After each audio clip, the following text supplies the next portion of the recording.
2014년 1월 9일 새벽 1시경 사고 현장에 나갔던 서울 마포경찰서 과학수사팀이 강력팀으로 전화 연락을 해옵니다. 사고라는 신고를 받고 현장에 나왔는데 아무래도 강력사건 같다는 내용이었습니다. 사건이 일어난 곳은 마포구 서교동에 있는 한 오피스텔. 강력팀이 현장에 도착하자 현관문 바깥으로 상반신이 보이는 상태로 한 남성이 누워 있었는데 피를 많이 흘려 이미 숨을 거둔 것으로 보였습니다. 사망한 남성은 36세 박모 씨. 집안에는 한 여성이 울고 있었는데 숨진 남성보다 6살이 많은 42세 김모 씨였습니다. 김 씨는 자신이 숨진 박 씨의 여자친구라고 말했습니다. 과학수사팀의 요청으로 급하게 현장에 간 강력팀은 최초 신고 내용을 몰랐기에 어떻게 된 일이냐고 물었는데 김 씨는 남자친구가 스스로 극단적인 선택을 했다고 말했습니다. 김 씨는 전화로 다투다가 헤어지자고 말했더니 남자친구 박 씨가 술에 잔뜩 취해서 못 헤어지겠다면서 집 앞까지 찾아왔다고 덧붙였습니다. 그러면서 억지로 집 안에 들어오려던 박 씨와 현관문을 사이에 두고 실랑이를 벌이다 결국 들여보냈고 마음대로 하라고 하고선 침대로 가서 뒤돌아 누워 있었다고 진술했습니다. 그러던 중 현관문 쪽에서 신음하는 소리가 들렸지만 그저 박 씨가 관심을 끌려고 하는 소리인 줄 알고 무시했는데 한참을 지나 너무 조용하다는 생각에 뒤를 돌아보니 박 씨가 피를 흘리며 쓰러져 있었다고 했습니다. 그런데 경찰은 김 씨의 진술에서 이상한 점을 발견합니다. 이미 과학수사팀이 숨진 박 씨 몸에서 칼에 찔린 자상을 확인했는데 정작 시신 주변에는 칼이 없었던 것입니다. 집안을 살폈더니 칼은 싱크대에 놓여 있었습니다. 김 씨 진술대로라면 박 씨가 스스로를 해친 뒤 그 칼을 뽑아서 싱크대에 놓고 현관문 쪽에 가서 쓰러졌다는 것인데 경찰은 미심쩍은 시선으로 울고 있던 김 씨에게 다시 캐물었습니다. 그러자 김 씨는 남자친구가 피를 흘리고 있는 걸 보고 너무 놀란 상황에서 바닥에 칼이 떨어져 있으니 엉겁결에 싱크대 쪽으로 던졌다고 말했습니다. 그러면서 칼은 집에 있던 것이고 당시 뒤돌아 누워 있었기 때문에 칼을 꺼내드는 걸 보지 못했고 인기척도 듣지 못했다고 진술했습니다. 김 씨의 진술을 들으면 들을수록 경찰의 의문은 커져만 갔습니다. 박 씨의 시신에서도 이상한 점이 발견되는데 왼쪽 가슴, 그러니까 심장이 있는 부위 딱 한 군데에서만 상흔이 보였습니다. 스스로 목숨을 끊을 때는 흔히 주저흔이라는 게 남게 되는데 이러한 주저흔 하나 없이 자상 하나로 사망했다는 것이 가장 의심스러운 점이었습니다. 경찰은 타살 가능성도 염두에 두고 오피스텔 1층과 엘리베이터 CCTV를 샅샅이 확인했지만 외부인의 침입 흔적은 없었고 이웃 주민들에 대한 탐문에서도 싸우는 소리만 들었지 직접 목격한 사람은 나오지 않았습니다. 하지만 경찰은 당장 김 씨를 의심할 수가 없었습니다. 만약 김 씨가 칼로 박 씨를 찔렀다면 손에서 칼이 미끄러지면서 남은 상처라도 있어야 하는데 깨끗했던 겁니다. 특히 박 씨는 키 180cm 정도의 건장한 남성인데 아무리 술에 취했다 하더라도 160cm 키의 왜소한 여성이 단번에 제압하는 게 불가능해 보였기 때문입니다. 경찰은 보다 명확한 증거를 찾아내기 위해 국과수의 박 씨 사체에 대한 부검을 의뢰하는 한편 김 씨를 경찰서로 임의동행해 참고인 조사만 받은 뒤 귀가 조치했습니다. 6살 연상연하 커플은 대체 어떤 사연이 있었길래 남자친구 박 씨가 죽음에까지 이르게 된 것일까?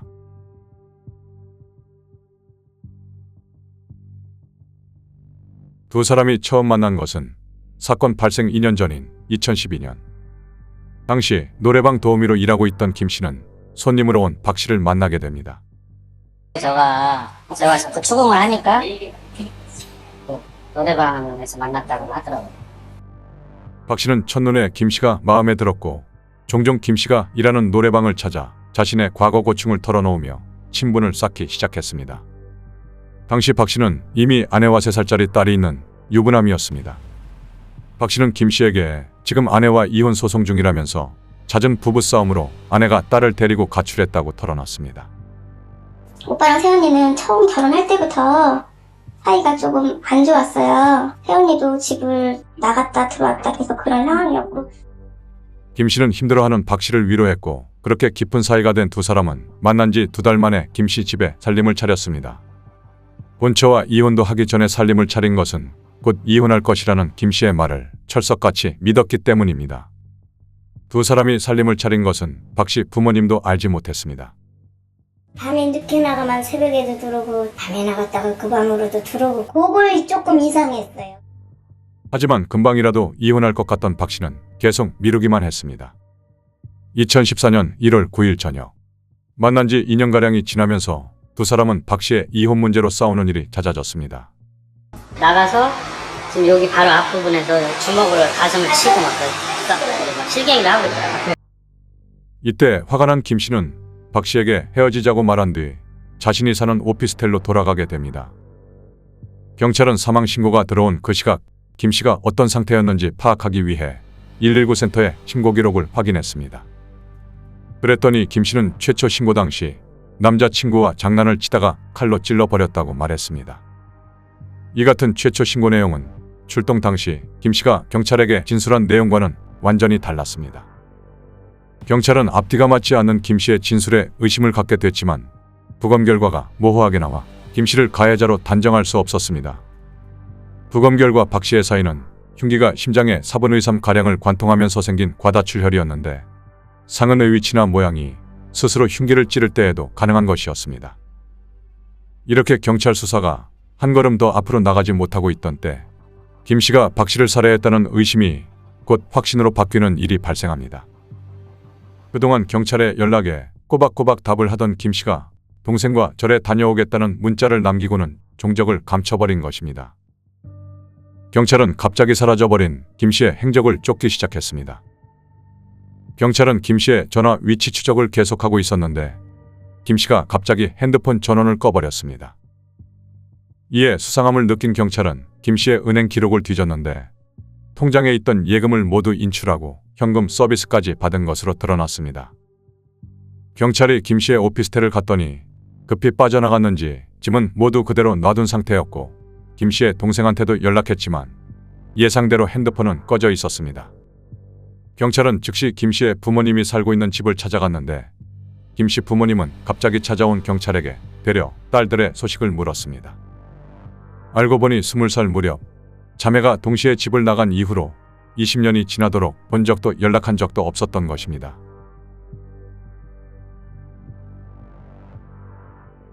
김 씨 자매는 어릴 때부터 항상 붙어 다닐 정도로 유달리 사이가 좋았습니다. 이들은 한날 한시에 태어나 얼굴까지 똑 닮은 일란성 쌍둥이였습니다. 경찰이 그동안 자매의 통신 기록을 확인했더니 가장 많이 통화한 내용이 자매끼리의 통화였고 통신 기록을 바탕으로 지인들에게 수소문을 해봤지만 가까이 지낸 사람은 없었습니다. 이들이 사라진 뒤에 연락을 주고받은 사람도 없었습니다.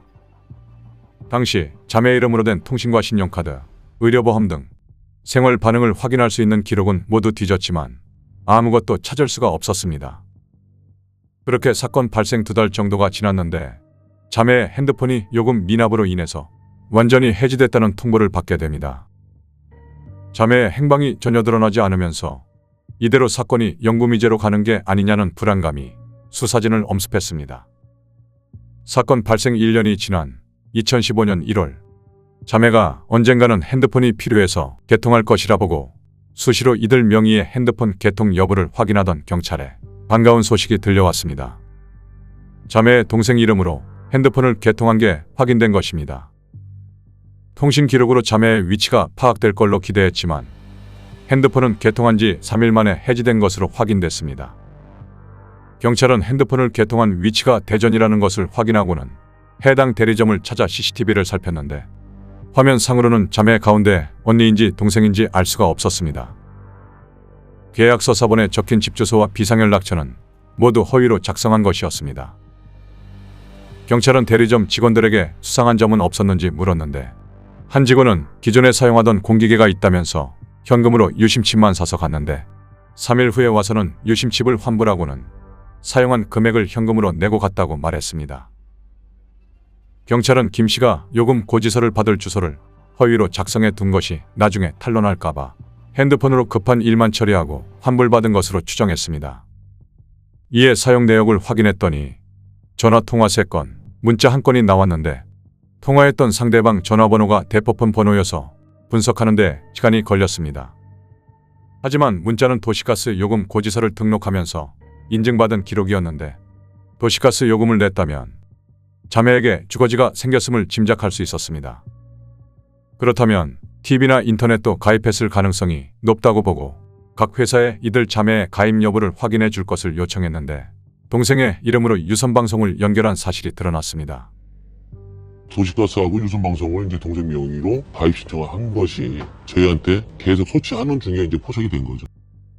지역은 대전으로 확인됐지만 도시가스와 유선방송이 각각 다른 두 곳의 주소로 나왔습니다. 경찰은 두 계조로 나눠 주소지 주변을 샅샅이 뒤지기 시작했는데 자매 중 한 명이 인근 편의점에 들른 게 CCTV에 포착됐습니다. 아 맞아요, 기억나. 주량분? 담배 산 것 같은데? 그런데 화면만 봐서는 경찰이 찾고 있는 언니인지 구별하기가 쉽지 않았습니다.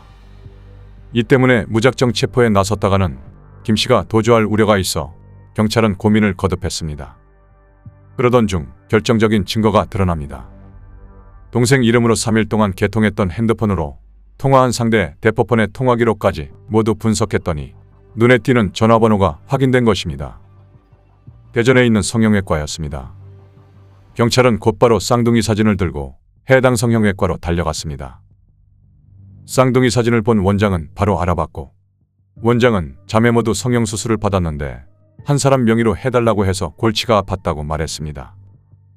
김 씨는 성형외과에서 동생과 똑같은 외모를 만들기 위해 코와 턱 부분에 필러와 보톡스를 맞은 것으로 확인됐습니다. 미용으로 시술했다고 피의자는 그렇게 진술을 합니다. 그러나 처음부터 동생과 같이 도피 생활을 했고 똑같은 부위에 보톡스라든지 시술을 똑같은 부위에 했고 똑같이 얼굴을 맞췄습니다. 이제 남은 건 김 씨 검거. 경찰이 갖고 있는 자매의 주소지는 각각 도시가스와 유선방송을 개통한 두 곳이었는데 이 중 한 곳은 번화가에 있는 오피스텔, 나머지 한 곳은 한적한 빌라였습니다. 경찰이 지난 1년 동안 자매를 쫓아다니며 주변에서 들은 얘기로는 언니는 성격이 활발하고 사람들을 휘어잡는 것을 좋아하지만 동생은 소심한 성격이라는 것이었습니다. 이에 따라 경찰은 한적한 빌라보다는 번화가에 있는 오피스텔에 언니 김 씨가 거주할 가능성이 높다고 보고 잠복에 들어갔습니다. 잠복을 시작한 지 6시간 만에 경찰이 주시하고 있던 현관문이 마침내 열리고 쌍둥이 중 한 명이 모습을 드러냈습니다. 어떻게 접근할까 고민한 것도 잠시 경찰은 큰 소리로 김 씨의 이름을 불렀습니다. 그랬더니 이 여성은 그 자리에 털썩 주저앉고 말았습니다. 그렇게 찾던 김 씨였습니다. 경찰이 김 씨에게 미란다 원칙을 고지하고 체포하려고 하자 김 씨는 대뜸 내가 왜 살인죄냐며 펄쩍 뛰었습니다. 하지만 경찰의 끈질긴 추궁 끝에 김 씨는 결국 범행을 자백했고 1년 3개월에 걸친 길고 긴 숨바꼭질은 그렇게 막을 내리게 됐습니다. 왜 동생하고 같이 도피하고 같이 얼굴 고친 거예요? 경찰이 김 씨의 동생에게 언니의 검거 사실을 알리자 놀란 기색 없이 그냥 덤덤하게 받아들이고 자신도 경찰 조사에 임했습니다.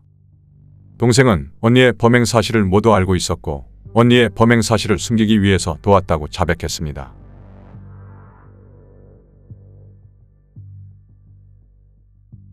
경찰에 털어놓은 김 씨의 범행 과정은 이러했습니다. 사건 당일인 2014년 1월 9일 김 씨는 내연남 박 씨가 밖에서 혼자 술을 마시고 자신의 집에 찾아오자 헤어지자는 말을 전하기 위해 집 안으로 들어오도록 했습니다. 김 씨는 박 씨의 이혼 문제를 놓고 언쟁을 벌이다 더 이상 결혼 문제로 말다툼을 하기 싫으니 이제 그만 헤어지자 각자의 시간을 갖자고 말했지만 술에 취한 박 씨가 욕설을 퍼부으며 거부했다고 말했습니다. 김 씨는 아내와 이혼한다던 약속도 지키지 않은 박 씨가 오히려 화를 내며 욕설을 퍼붓는데 화가 나 집 밖으로 밀어내려 했지만 박 씨가 계속 힘으로 버텨 맨손으로 집 밖으로 내보내기 어렵다고 생각한 나머지 홧김에 칼로 찔렀다고 자백했습니다. 그러고는 다음 날부터 동생과 같이 다니면서 보험을 해약하고 현금 서비스까지 받아 발길 닿는 대로 도망 다녔다고 말했습니다. 김 씨는 또 도주 기간 동안 동생과 함께 노래방 도우미 생활을 하며 생활비를 마련했고 이때 모두 현금으로 받아 경찰 추적을 따돌렸다고 덧붙였습니다. 저도 조금 의심스럽긴 했었어요. 그냥 얘가 뭔가 좀 거짓말 친다. 이런 데서 일하는데 추적도 걸 들어라 이런 건 없잖아요. 김 씨는 또 1년 동안 도피 기간 동안 검거되지 않자 더 이상 자신들을 찾지 않을 거라 보고 동생 명의로 주거지를 마련한 것이었습니다. 도출이 안 돼 있다가 한 1년이 지금 지났으니까 동생이 이제 자기 명으로 뭐 도시가스나 이거 해도 거기까지는 확인은 되지 않았겠지라고 아마 생각을 했던 것 같아요. 2015년 8월 21일 서울 서부지방법원은 자신의 오피스텔에서 내연남을 살해한 혐의로 기소된 42살 김모 씨에게 징역 10년을 선고했습니다. 재판부는 김 씨가 내연남 박 씨를 살해할 의도로 흉기를 휘두른 것은 아니었다고 주장하고 있지만 흉기의 위험성을 충분히 알고 있었던 점 등을 고려할 때 미필적 고의가 있었다고 판단했습니다. 또 당시 흉기가 두꺼운 외투를 뚫고 15cm 깊이로 들어가 관통한 점 등으로 비춰 상당히 강한 힘으로 찌른 것으로 판단되고 그런 행위로 피해자가 사망할 수 있다는 것을 예견할 수 있었을 것이라고 밝혔습니다. 김 씨의 동생은 친족 또는 동거의 가족이 본인을 위하여 범한 때에는 처벌하지 않는다는 형법의 규정에 따라 범인 은닉죄로 처벌받지 않았습니다. 검찰은 징역 10년이라는 1심 형량이 너무 가볍다며 항소했지만 서울고등법원은 이를 기각하고 원심을 유지했습니다. 항소심 재판부는 범행 직후 도피자금을 마련하여 상당 기간 도피하는 등 죄책이 매우 무겁다라고 하면서도 김 씨가 피해자와 다투던 중 우발적으로 이 사건 범행을 저지른 점, 자신의 범행을 뉘우치면서 잘못을 깊이 반성하고 있는 점, 별다른 범죄 전력이 없는 점 등을 참작했다고 밝혔습니다. 김 씨는 사랑을 소유하려고 했고 그 사랑은 집착으로 변해 결국 두 사람은 파괴되고 말았습니다. 야수를 인간으로 만들기도 하고 인간을 야수로 만들기도 하는 사랑. 여자의 어긋난 사랑은 자신뿐만 아니라 가족에게도 돌이킬 수 없는 상처를 남겼습니다. 김 씨는 평생 자신의 죄를 참회하며 살아야 할 것입니다.